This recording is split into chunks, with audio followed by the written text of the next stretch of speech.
રાજકોટ નજીક આવેલ ઈશ્વરિયા ગામ કૃષ્ણનગરીમાં બદલાયું હોય તેવું લાગી રહ્યું હતું અને લાખો ભક્તોએ દર્શનનો લાહવો મળ્યો હતો.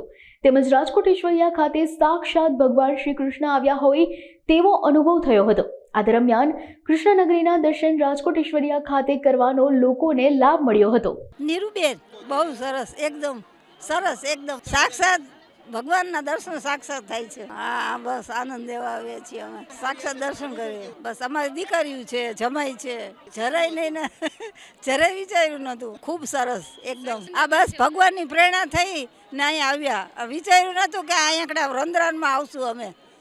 ભગવાન લઈ આવ્યા છે. આ ભગવાનની જ પ્રેરણા થઈ છે અમને. બસ સાક્ષાત વૃંદાવન. રાધે રાધે. આજે 3 દિવસના મરોસનો છેલ્લો દિવસ છે અને રાજકોટ તો મારો પરિવાર છે, એટલે મારા પરિવાર માટે તો મારે કરવાનું જ હોય. અને આખું રાજકોટ, આખું સૌરાષ્ટ્ર, ગુજરાત કૃષ્ણના રંગે રંગાઈ ગયું છે, એનો મને ખુશી છે, આનંદ છે. મને બસ મારા પરિવારનો આભાર ન હોય પણ દરેકને મારા નતમસ્તક વંદન કરું છું. મારું નામ સંજય બગથરિયા છે. અવિસ્મરણીય વસ્તુ છે એક તો, અને આવું તો આપણે રાજકોટમાં પહેલી વાર થઈ રહ્યું છે. અને સ્વયં નાથ દ્વારા દ્વારકા, ગોવર્ધન એક સાથે તમને એક જ જગ્યાએ આટલી બધી વસ્તુ મળી જાય છે, એટલે આપણે 4 ધામ કર્યા જેવું થઈ જાય એમાં. એટલે સારી વસ્તુ છે એમ. રાજકોટ માટે તો ગર્વ લેવા જેવી વસ્તુ છે. અહીંનો અનુભવ તો કંઈ કહેવાય એમ જ નથી. અતિ કંઈક અલગ જ લાગે છે, અલગ જગ્યાએ, અને જે આપણે ત્યાં અનુભવી છે એના કરતાં વિશેષ લાગે છે.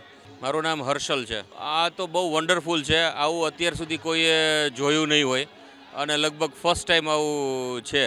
અને ધન્યવાદ મૌલેશભાઈને કે જેમને આટલું મોટું બધા માટે કરીને બતાવ્યું છે અને બધાને દર્શનાર્થી આટલા બધા ઓપન ફોર ઓલ રાખ્યું છે.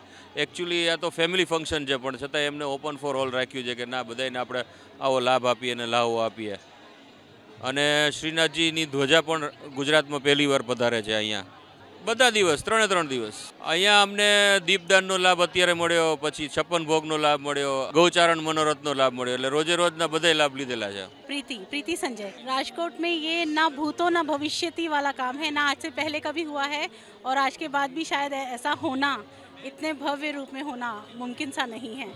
और मैं तो ऐसा बोलती हूँ कि हम सब राजकोट वालों की किस्मत है कि श्री नाथ जी जतिपुरा से यहाँ आए हैं सबको आशीर्वाद देने के लिए. कृष्णमय यहाँ पर हो गया है क्योंकि यहाँ पर जो इसके कर्ता धर्ता मैं कहूँगी मौलेश भाई जो हैं, उनकी श्रद्धा और उन पर जो आशीर्वाद है ईश्वर का, जिन्होंने उनको ये भाव दिया कि वो राजकोट और आसपास के गांव के लोगों के लिए ऐसा कर सके कि जो लोग दूर नहीं जा पाते हैं, बुजुर्ग हैं या किसी कोई दिव्यांग है, वो यहाँ आकर हर तरह से आशीर्वाद ले. चाहे वो प्रेम मंदिर हो, वृंदावन हो, चाहे वो गोवर्धन गिरधारी हो या श्रीनाथ जी हो, सबका आशीर्वाद और कृपा उनको मिले.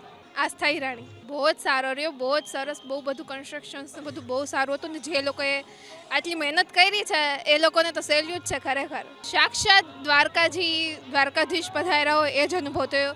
આટલા દિવસથી મારી ઈચ્છા હતી કે હું શ્રીનાથજી જાઉં, દ્વારકાધીશના દર્શન કરું, શ્રીનાથજીએ જાઉં, પણ આજે હું એ જ કહું છું મારા ફ્રેન્ડ્સ લોકોને કે સાક્ષાત શ્રીનાથજી પધાર્યા હોય ને એવો અનુભવ થયો જ. બધાને બહુ સારું લાગ્યું.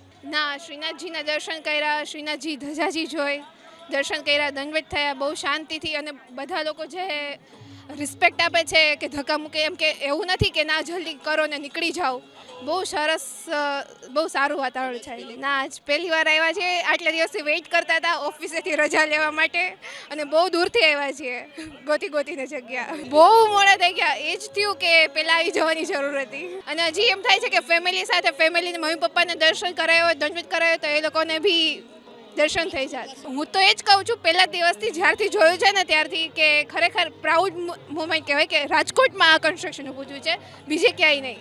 અને જે લોકોએ મિસ કર્યું છે એ લોકોએ બહુ બધું મિસ કર્યું છે. ગાઈઝ અહીંયા જોજો, બહુ સારું છે ખરેખર. ઠાકોરજી મને મારા મળી ગયા ને મને એવી અનુભવતી હતી.